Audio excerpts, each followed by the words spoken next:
This interview was recorded 2 days before the bomb cyclone hit the greater Seattle East Side area. At one point, there were over 400,000 homes without power. The damage was so severe that the recovery was protracted, with various areas returning to the grid in stages. Ironically, during the interview, we discussed the preparation challenges for weather disasters. Welcome, Hans. Thanks. I'm excited to be on. Thanks for coming down. When I first heard about your company, I was actually I was surprised, borderline shocked that we had like a green energy industry that was generating waste, and I'm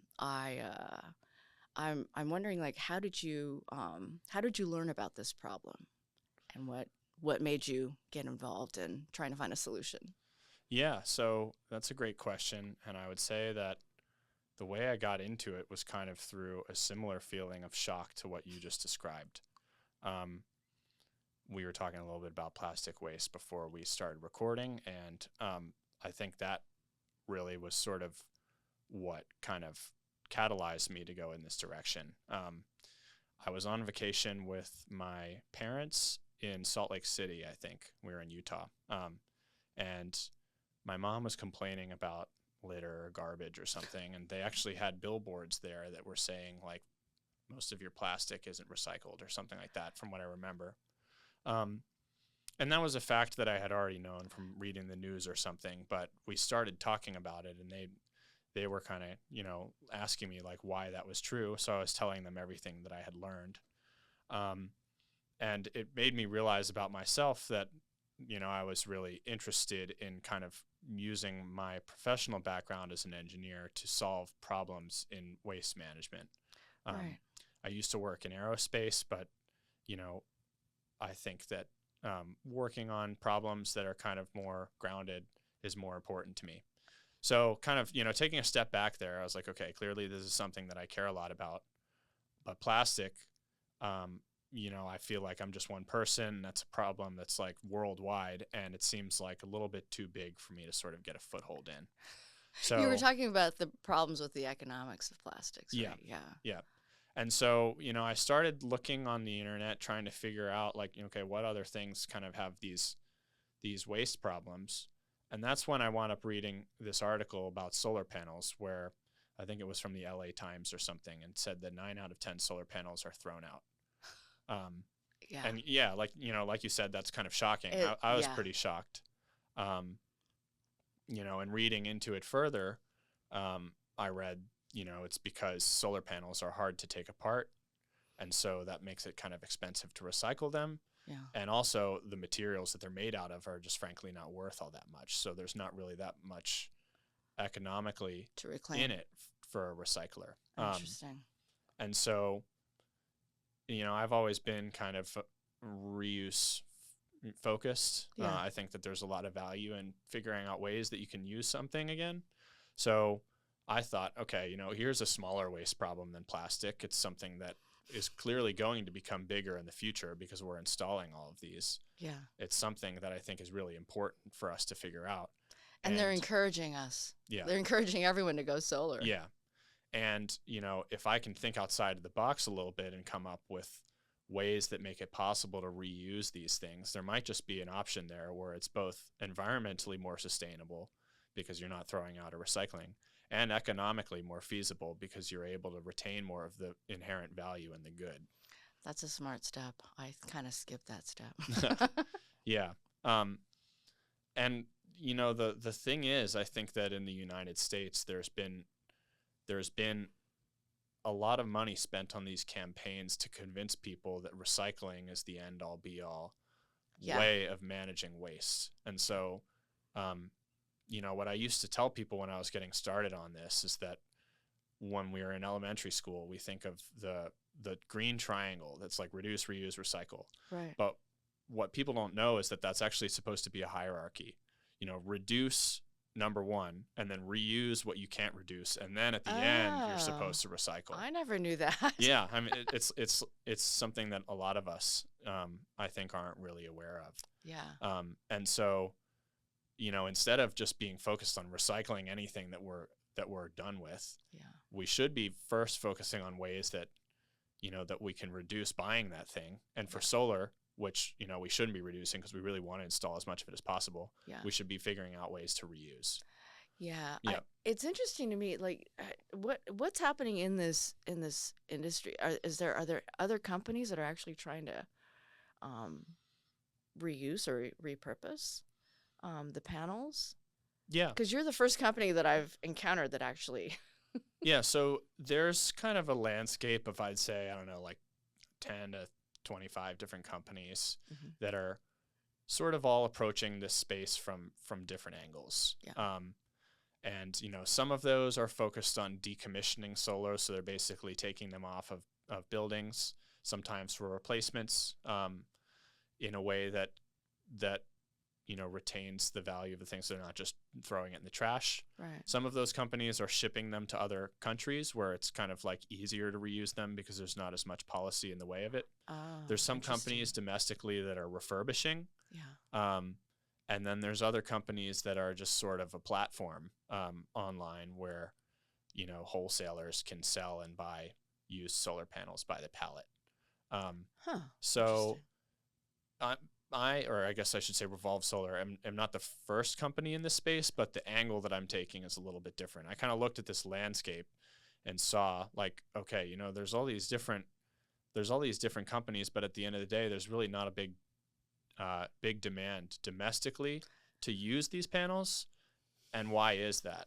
So, I kind of hypothesized that the reason for that is that the only people that can use them are people with like a little bit of DIY knowledge who kind of have the time on their hands to figure out how to use all this stuff. And that's like a really small subset of the population. Yep. It's true for microhousing too. Yeah. A lot of DIY people. Yeah. Yeah. And so, there may be a lot of companies in the space, but there's just not really a lot of demand for those panels. Yeah. And as a result, really currently the only scalable way to reuse them is just send them to other countries. Yeah. Interesting. I know. I worry about our propensity to send our waste to other countries. Well, I mean, in that case, at least it's not getting thrown out, but like, we should be keeping the value of that thing here. Tell us a little about your background. I think you have an interesting background. Did that factor into whether or not you were going to tackle this project or? Yeah. So I mentioned I'm a mechanical engineer. I decided to become an engineer, I guess, because I just always really liked building things when I was younger. When I was little, I guess I thought I was going to grow up and be an inventor, and I didn't really know what that actually meant. But I think that, mechanical engineering was kind of like the adult version of, I guess, what I said I wanted to be when I was a little kid. It is a fundamental background. Yeah. Yeah. But I was growing up building stuff with Legos and Kinects and playing Roller Coaster Tycoon and just like kind of always designing stuff. And so when I was in college, that's what I decided to study, and I got to build a lot of things, and I got to kind of see within that what my interests were. And one of my interests has always been energy. When I was in college, I wound up getting a minor in that, and I got to go on a couple field trips, while I was in school to see how energy is generated. So I went to a nuclear power plant, and I got to go to like a hydroelectric dam. Wow. And this was sort of always a space that I wanted to be involved in. Yeah. Because energy is, it's really like what runs our societies. Yeah. But quite frankly, when I graduated, there weren't as many good job opportunities in that sort of sector of the economy as there were in others. So I moved out here. I worked in aerospace like a lot of mechanical engineers do, and I kind of put that other thing in the back pocket. And then after a couple years of working that, when I moved on, that's when I thought, okay, maybe there's a way here actually for me to combine my interest with energy with my passion for waste reduction. And that's sort of how I got, in the direction of what I'm doing now. No, you have another background, which I thought was really interesting. You have a robotics background, right? Yeah. So that is, I guess I kind of think of that as just kind of branching off of what I learned in mechanical engineering. Yeah. Is sort of a recognition of the fact that, in this day and age, a lot of things have an embedded circuit within them. So I wanted to understand a little bit more about, electronics and design of electronics as well as software engineering. Right. So I learned a little bit more about that in college, and then some of the aerospace companies I worked at were like drone startups. So those are robots in one way or another, although they're not really like the traditional form factor of like a walking around humanoid robot. Drones are considered robotic technology? Yeah, I mean, even a interesting. printer is considered a robot in That's some funny. definitions. Yeah, it's just That's like, a interesting. computer that's controlling some actuator in the physical world. Yeah. Which is funny because, nobody looks at like a coffee machine as like, that's a robot, but Yeah. you could classify it that way. Well, do you think that that's why you came up with, let's talk about some of your products that you're developing, because it's interesting to me that they are sort of accessible and separated from like you don't need a lot of other knowledge or access to buy them and use them. I think that's what's kind of interesting about them. Yeah. So, to kind of go back a moment to what I was saying about, I guess I consider Revolve Solar to be different than the other companies in the solar reuse space, that we're actually trying to make physical products that make it possible for, the average person to buy something with a reused solar panel in it. Right.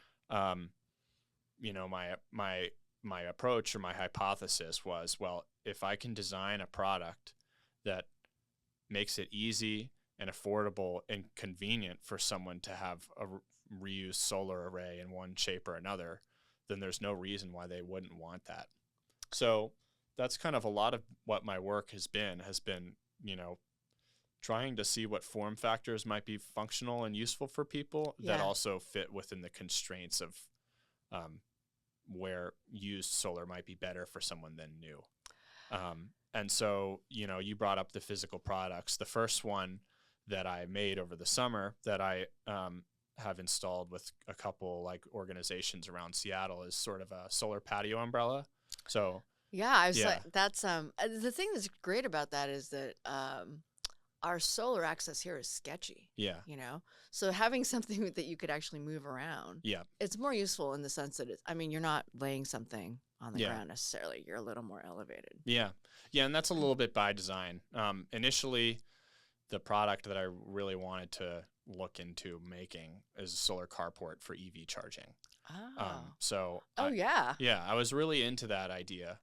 And I still think that it has, kind of a lot of potential in other geographies. Yeah.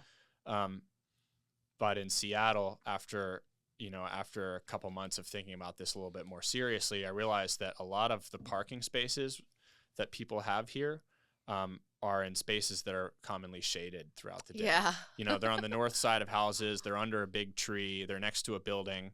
And so they're usually filled with like soggy, wet leaves. Yeah, exactly.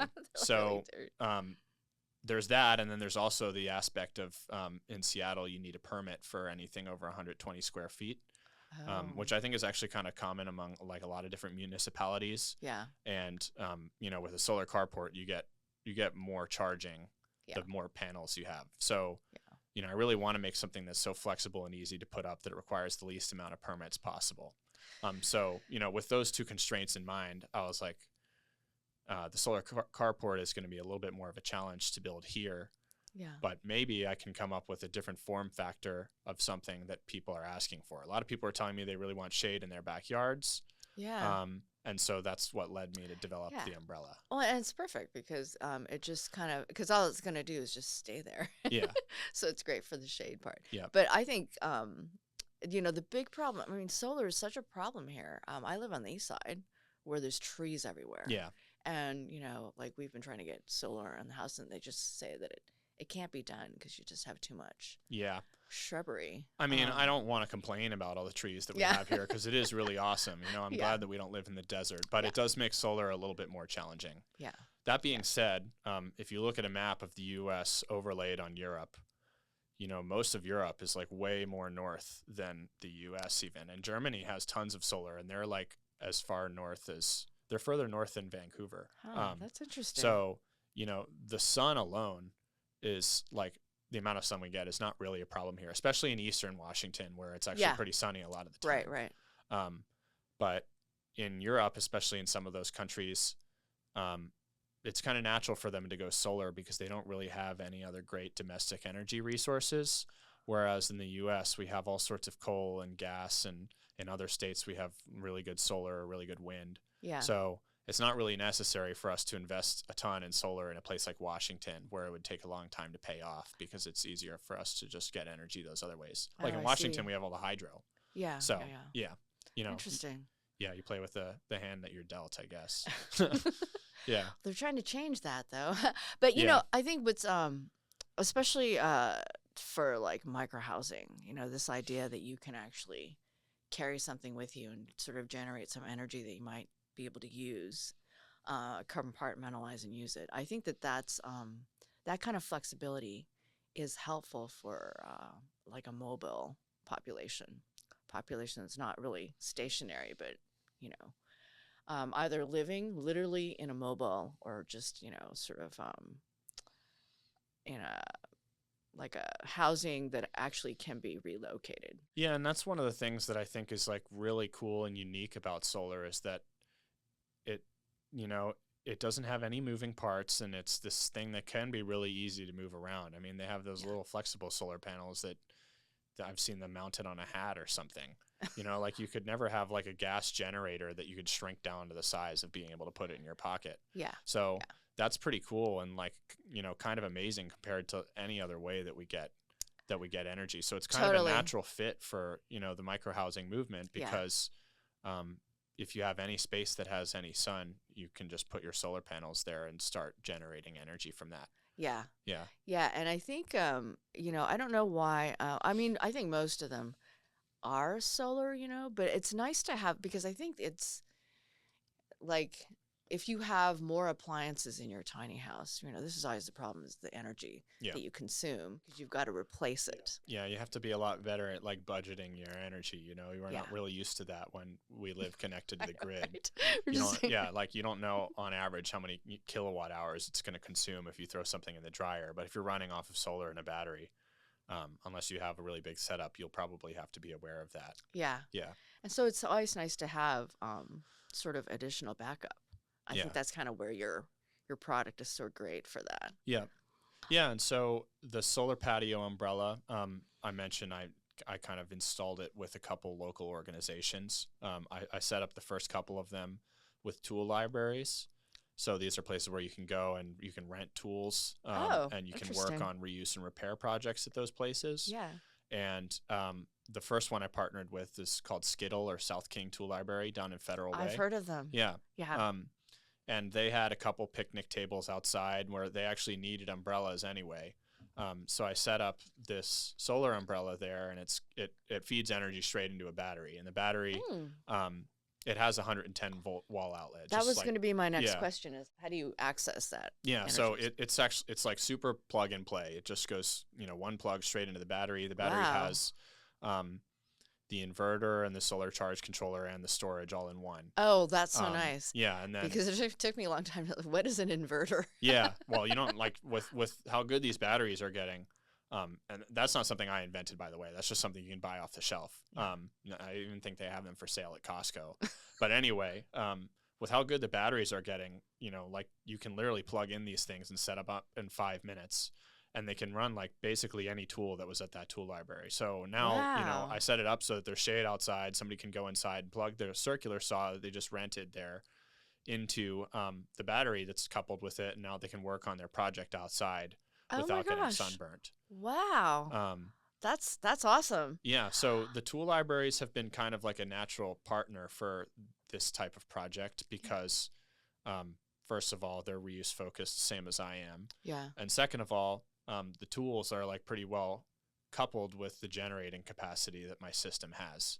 So what I mean what does that mean? Yeah. What I mean by that is like if you plug a circular saw into the battery, you're probably not going to drain the battery down to zero because you won't be running the saw all the time. I see. Yeah, like in comparison, you know, I gave the example a moment ago of a dryer. Like if you try to use the battery to dry your clothes in a clothes dryer, it's going to run out in like an hour or less. But yeah, so I worked with that tool library, and then there's another one in North Seattle where they were having a tool sale to kind of sell off some of the extra tools they accumulated, and I set up there and made it so that people could just test the tools as they were checking out Oh, that's off the cool. battery again. And then Interesting. that was all solar. So So you had like customer use testing and all yeah, that stuff all set up. yeah, yeah, and it was a great opportunity for me because I got a lot of people to be able to interact with my prototype, Yeah.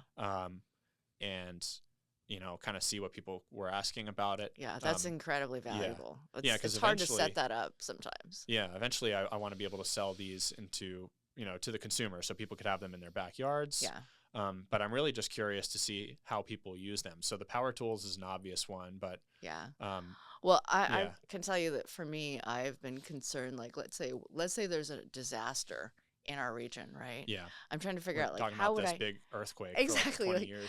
how would I like what would I how would I sustain myself? Like, you could keep like dry food in the Yeah, garage and keep water, but raw water and energy are two big problems because like okay, I could like start a fire and cook food over that. yeah, But there's the refrigeration thing. Oh my God, the modern convenience we can't live without. yeah, There's a refrigeration thing. And other than buying, like, I was trying to calculate how many portable generators I would have to buy to be able to sustain those. yeah. If, there's a big power failure. I think everyone has to be aware of these kind of Well, I mean, problems. even if you have a portable generator, the thing is you're constrained by how much gas you have.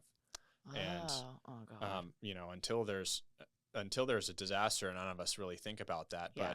But I met you at the Next Cycle Showcase, which was in the end of September, and I think like the same week or right after that, Hurricane Helene came, Yep. and there was all of this destruction in Florida, Western North Carolina, and Tennessee, Yeah. and seeing kind of the I guess the recovery effort made me realize just how valuable solar and electricity is in these type of disasters, because I saw Totally. photos of people lining up for a mile and sitting in traffic for like 6 hours to go to a gas station, Yeah.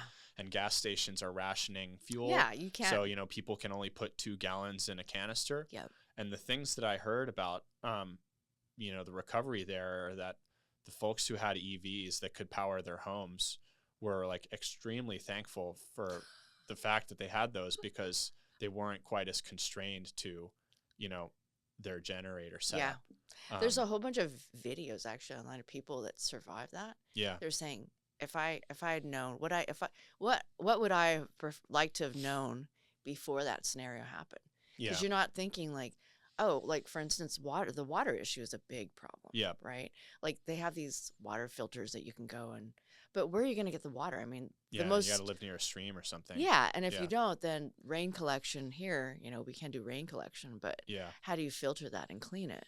yeah, So these are the two things I've really been thinking about, and there's no solutions for them really. There's yeah, no practical solutions. And so I think that, this is, it's definitely something. I think that your product would be a good backup, you know. Um, I don't know in what capacity, because maybe you could build something yeah, specifically for this kind of capacity, but uh, you know, I think it's something that we all need to sort of prepare for. yeah, yeah. I mean that's been something I've been thinking about a lot over the last month in particular, because all that recovery has been in the media. Yeah.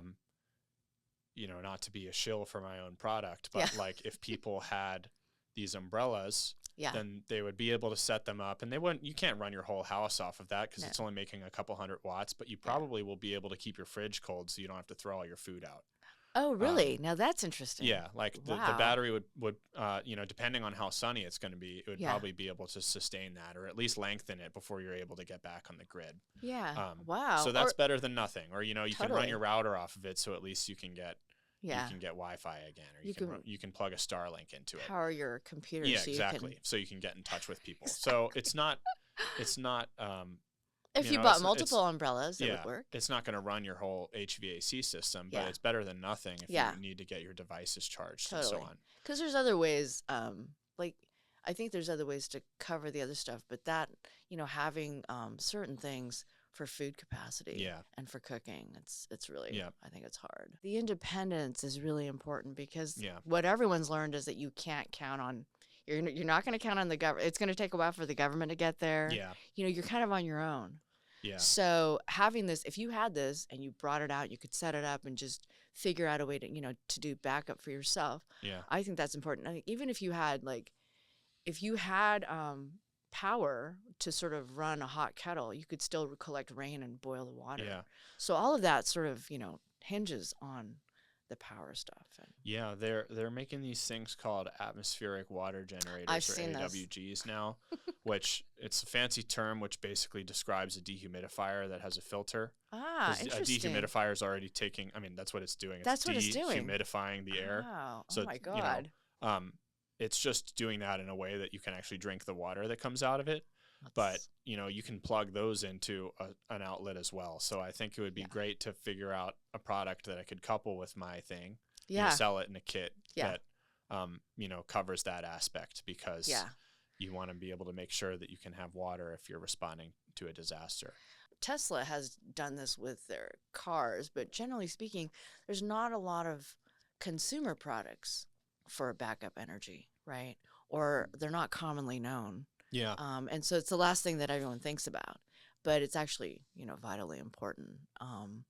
And it's interesting you made that comment about your the generators needing gas, because that's not helpful at all. It's not really. Yeah, I mean, help well, you. it is helpful, if you have a couple day power outage or something. Yeah. And for the vast majority of us, that's probably what's going to happen. Yeah. So it's not a bad product. It's just like, if you have this 1 in 1,000-year flood or something and you're cut off for months, it's not really that helpful for you if you have to go and wait in line at the gas station every day, or they completely run out. Yeah. And so that's the great thing about solar, is that, like, if it's sunny, you're good.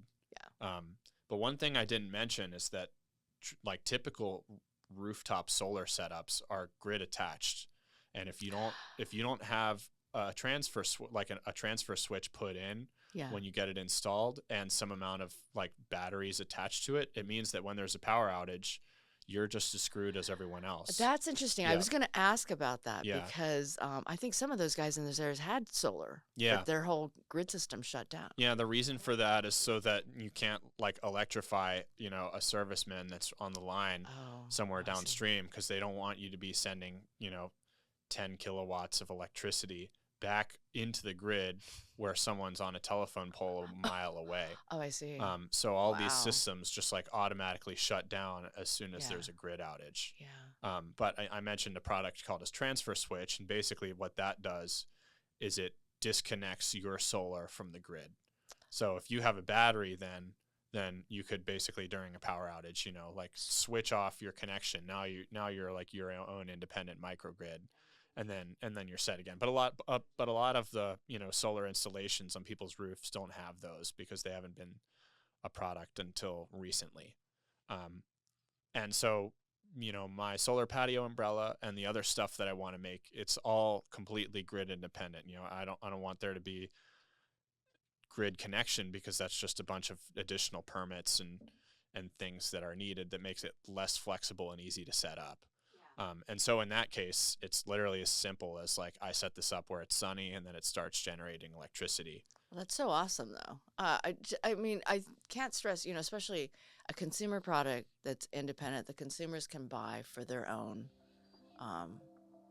peace of mind, right? Yeah. As a backup and a plan for them. So I think that's such a great idea, very timely, and I wish you the best of luck. Thanks for having me.